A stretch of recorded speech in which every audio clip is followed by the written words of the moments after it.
हरिओम आदेश आदेश। मैं उगड़ कालूराम, सुल्तानपुरा भीलवाड़ा, राजस्थान। सर्वप्रथम मैं मेरी सभी माताओं, बहनों, भाइयों, गुरुओं, गुरु भाइयों को तहे दिल से बारंबार प्रणाम करता हूँ। जाने अनजाने भूल में अगर कुछ गलती हो जाए तो हमारे को क्षमा करें। हम कभी भी अंधविश्वास नहीं फैलाते हैं, ना ही कभी भी हम किसी को गुमराह करते हैं। हम यूट्यूब चैनल के माध्यम से लोगों को जानकारी देते हैं ताकि लोग घर बैठे अपनी समस्या का समाधान कर सकें।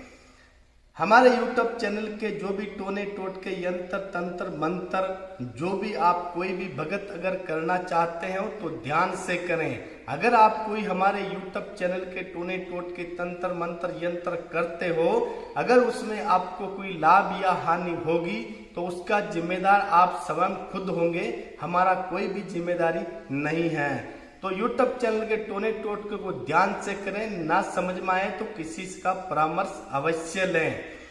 दूसरी बात कि हमको हमारे गुरु महाराज पर अत्यंत पूर्ण विश्वास और श्रद्धा और आस्था है, तो हम हमारे गुरु महाराज की असीम कृपा से लोगों का कल्याण करते हैं और तरह तरह की बीमारी का समाधान करते हैं। हमारा यूट्यूब चैनल एक आस्था और विश्वास के आधार पर चलता है। हमारे YouTube चैनल के माध्यम में कोई भी गलत वीडियो नहीं डालते हैं, जो सच होता है वही वीडियो हम डालते हैं। तो कभी भी हमारे YouTube चैनल के टोने टोटके अगर करते हो, उसमें अगर आपको लाभ या हानि हो गई है तो हमारा जिम्मेदारी कदापि नहीं रहेगा, वो आपका खुद स्वयं का जिम्मेदारी रहेगा। हरिओम आदेश आदेश आदेश।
हरिओम आदेश आदेश। मैं उगड़ कालूराम, सुल्तानपुरा भीलवाड़ा, राजस्थान।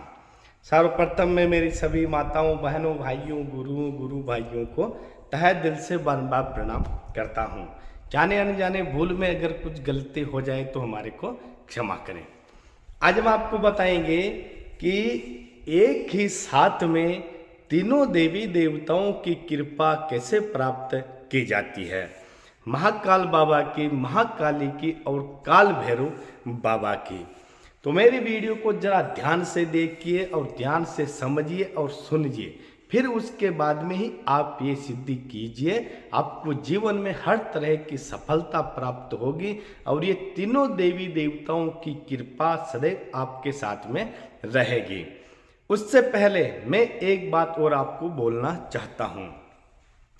जो भी भाई हमारे YouTube चैनल के कमेंट में अभद्र भाषा का इस्तेमाल करते हो या गलत भाषा का इस्तेमाल करते हो, उन लोगों को मैं एक चेतावनी और चैलेंज करता हूं कि अगर आप गलत कमेंट करने के बजाय मेरे सामने आकर आप बात करते हो तो आपको बहुत अच्छी तरह से मैं ज्ञान दूंगा, पूरा ज्ञान का पर्दाफाश करूंगा। इसलिए कमेंट में कोई भी गलत भाषा का इस्तेमाल नहीं करें। अगर वो खुद अपने आप को महाज्ञानी समझता है तो कृपया करके मेरा पूरा एड्रेस सोशल मीडिया पर डाला हुआ है, कभी भी मेरे आश्रम पर आ सकते हो। सच्चे गुरु भगत, सच्चे माता पिता के संतान कभी भी किसी के बारे में गलत नहीं बोलते हैं। अगर बोलते हैं तो उसके सामने जाकर बोलते हैं।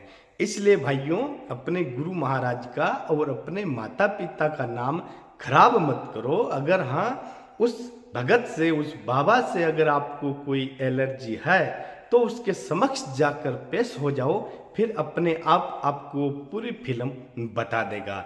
इसलिए गलत भाषा का इस्तेमाल मत करें, बाकी सामने आकर बात करें, आपको पूरा क्लियर बताएंगे। अब चलते हैं एक साथ में महाकाली मैया और काल भैरव बाबा और महाकाल की शमशान में साधना करके कैसे उनको सिद्ध किया जाता है। अब ध्यान से सुनिए। सर्वप्रथम कभी भी जैसे काल भैरव अष्टमी का महान त्यौहार होता है या फिर महाकाली का महान काल रात्रि होती है, उस समय में आप कहीं भी अपने आसपास के शमशान में आप जा सकते हो। वहाँ पर जब आप जाते हो तो वहाँ पर आपको क्या करना है कि 3 पत्थर लेने हैं। 3 पत्थर यानी 3 पत्थर लेने हैं। शमशान में भी जा सकते हो और अपने घर पे भी ये साधना कर सकते हो। तो साधना को कैसे करना है, घर पे पत्थर की कभी पूजा नहीं कर सकते हो। कहीं भी जैसे आपके कोई शमशान होता है ग्रामीण इलाके का, या कहीं भी जैसे शमशान शहरों में होते हैं, हर जगह शमशान होता है। अगर उस जगह आप जब कभी भी साधना शुरू करते हो तो एक शनिवार रविवार से शुरू कर सकते हो, या फिर महाकाल भैरवाष्टमी पर शुरू कर सकते हो, या फिर किसी भी पूर्णिमा तिथि के दिन ये साधना आप शुरू कर सकते हो। तो ध्यान से सुनिए। सर्वप्रथम आप कभी भी शमशान में तीनों देवी देवताओं की एक साथ अगर कृपा पाना चाहते हो तो आपको छोटे छोटे 3 पत्थर लेकर जाना है। 3 पत्थर लेकर आपको जाना है शमशान में कहीं भी। वहाँ पर जाने के बाद में आपको तीनों पत्थरों पे सिंदूर लगाना है। सिंदूर सरस्वती छाप का ही होना चाहिए। तीनों पत्थर पे सिंदूर में चमेली का तेल मिला करके तीनों पत्थरों पे सिंदूर लगा दीजिए, अच्छा लगा दीजिए। फिर वहाँ पर एक काला कपड़ा बिछाकर काले कपड़े के ऊपर तीनों पत्थर को 1-1 फुट की दूरी पर रख दीजिए। रखने के बाद में 5 आपको फूल माला लेके जानी है। 5 तरह की फूल माला, एक पीले रंग के फूल होने चाहिए, एक में लाल रंग के फूल होने चाहिए और एक में सफ़ेद रंग के फूल होने चाहिए। जो सफ़ेद रंग की माला है उसको शिव जी के रूप में पत्थर पर चढ़ाएं, और जो पीले फूल की माला है वो महाकाली के पत्थर पे चढ़ाएं, और जो लाल फूल की माला है वो भैरू वाले पत्थर पर चढ़ाएं। एक दिन ही आपको जाना है केवल। वहाँ पर जाने के बाद में काला कपड़ा, पहले मैं आपको सामग्री बता देता हूँ कि क्या क्या सामग्री आपको लेके जाना है। 5 पान मीठे बने हुए, 5 सिगरेट, 5 इत्र का शीशी, 300 ग्राम 7 तरह की मिठाई, थोड़े से गुड़, थोड़े से भुंगड़े चने, 5 माला फूल की और 5 माला शादी। ये सारी चीज़ें आप लेकर वहाँ पर जा सकते हो। और 3 पत्थर गोल होने चाहिए, और वो पत्थर भी जंगल के होने चाहिए। कोई आसपास के ग्रामीण इलाके के या शहर के इलाके के नहीं होना चाहिए। सब पत्थर जंगल के ही होना चाहिए। वो पत्थर आप जंगल के पत्थरों को ले जा करके अच्छे गंगा जल से धोने के बाद में वहाँ पर आप उनको काला कपड़ा बिछा करके तीनों पे सिंदूर लगा दीजिए और 3 जगह वहाँ पे काले कपड़े पर रख दिए। शमशान होना चाहिए। शमशान नहीं मिलता है तो ध्यान रखिए, जोरी जबरदस्ती से आपको किसी के शमशान में नहीं जाना है। तो ये क्रिया आप अपने कहीं आश्रम पे भी कर सकते हो, घर पे नहीं कर सकते हो, कहीं खेत में भी कर सकते हो। ये कम से कम 41 दिनों तक की ये साधना है। 41 दिन में आपको पूर्ण रूप से सफलता प्राप्त हो जाएगी। ऐसे नहीं कर सकते हो, एक दिन आपको शमशान में जाना है और वहाँ पर सारी चीज़ें सिंदूर लगा के सारी चीज़ों को भोग लगा दीजिए। भोग लगाने के बाद में आप ओम नमः शिवाय के मंत्र को 108 बार और ओम श्री काल भैरवाय नमः के मंत्र को 108 बार और ओम काली कंकाली महाकाली के मंत्र को 108 बार, ऐसे तीनों के देवी देवताओं के मंत्र को 108 बार 108 बार 108 बार जप करना। सब सारी सामग्री तीनों पत्थर के चरणों में रखने के बाद में, जहाँ मैंने सिगरेट बताया था वो सिगरेट और पान केवल भैरव को और महाकाली को ही चढ़ाएं, शिव जी के पत्थर को नहीं चढ़ाएं। शिव जी के पत्थर पे केवल इत्र डाल दें और मिठाई का भोग लगा दें और माला चढ़ा दें। उस दिन आप पूजा करके आ जाओ। जब पूजा से उठते हो तो पत्थरों को वहीं छोड़कर आप आ सकते हो। फिर अपने खेत पे या घर पे कहीं भी ये तीनों मंत्र को अपने मन में धारणा करके देवी देवताओं की, और तीनों मंत्रों को रेगुलर जप करना है 41 दिन तक डेली। वो पत्थर को वहीं पे छोड़ के आ जाना, उसको कोई हाथ लगाना नहीं है। जब 41वें दिन के बाद में 42वां दिन होता है तो 42वें दिन में वो अगर वो पत्थर को कोई बाल बच्चे ले जाते हैं तो कोई प्रॉब्लम नहीं है। अगर नहीं ले जाते हैं तो उसी जगह ये सारी चीज़ें आपको वापस ले जानी है और आराम से शांत स्वभाव में बैठने के बाद में उस मंत्र को आप तीनों मंत्रों को एक बार वापस 108 बार जप करना है।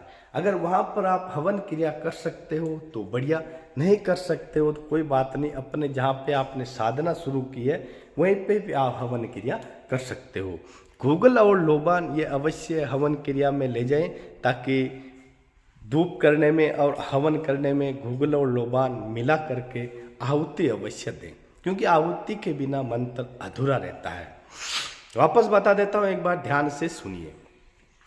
किसी भी पूर्णिमा के दिन, किसी भी शनिवार के दिन या किसी भी रविवार के दिन या किसी भी काल भैरवाष्टमी के दिन में आपको ये 3 पत्थर ले जाने हैं। वहाँ पर जाना है, काला कपड़ा बिछाना है, तीनों को अलग अलग सिंदूर लगा के रखना है, तीनों फूलों की माला जैसे मैंने बताया वैसे वैसे रखना है, इत्र सब कुछ चढ़ाना है, भोग सबके चरणों में रख देना है। 108 बार तीनों के मंत्र को जाप करना है। शिव जी माने हुए पत्थर के सामने केवल इत्र और यही चढ़ाएं मिठाई, पान और सिगरेट महाकाली और भैरव बाबा को ही चढ़ाएं, क्योंकि शिव जी को वो नहीं चढ़ाएं। फिर उसके बाद में 108 बार तीनों के मंत्र को जप करो और जप करने के बाद में अपने आप घर पे आ जाओ। फिर कहीं भी आप खेत पे करते हो तो खेत पे तीनों पत्थरों को अपने मन में धारण करके तीनों के मंत्र को 108 बार डेली, 108 बार। इसका कोई माला पे करते हो तो बढ़िया, अगर माला पे नहीं कर सकते हो तो कोई बात नहीं। रेगुलर कंटिन्यू इन तीनों के मंत्र को आप जप कीजिए। जप करने के बाद जब लास्ट दिन हो जाता है तो लास्ट के दिन में आप वापस जाइए वहाँ पर शमशान में, और इसी तरह से पत्थरों को ले गया है तो और पत्थर बना लो, नहीं ले गया है तो कोई प्रॉब्लम नहीं है। जाप करने के बाद में प्रणाम करके अपने घर पर आ जाइए। फिर अपने आप देखिए आपको कैसे एक सिद्धि प्राप्त होती है, क्योंकि ये क्रियाएं, साधनाएं ये सिर्फ गुरु शिष्य परंपरा में ही होती है। गुरु महाराज का आशीर्वाद होना अति आवश्यक है। अगर गुरु महाराज का आशीर्वाद आपके ऊपर नहीं है तो आपको हानि भी हो सकती है। तो ध्यान से करें और सोच समझकर ही करें। तीनों देवी देवताओं एक साथ कृपा आपको प्राप्त हो सकती है।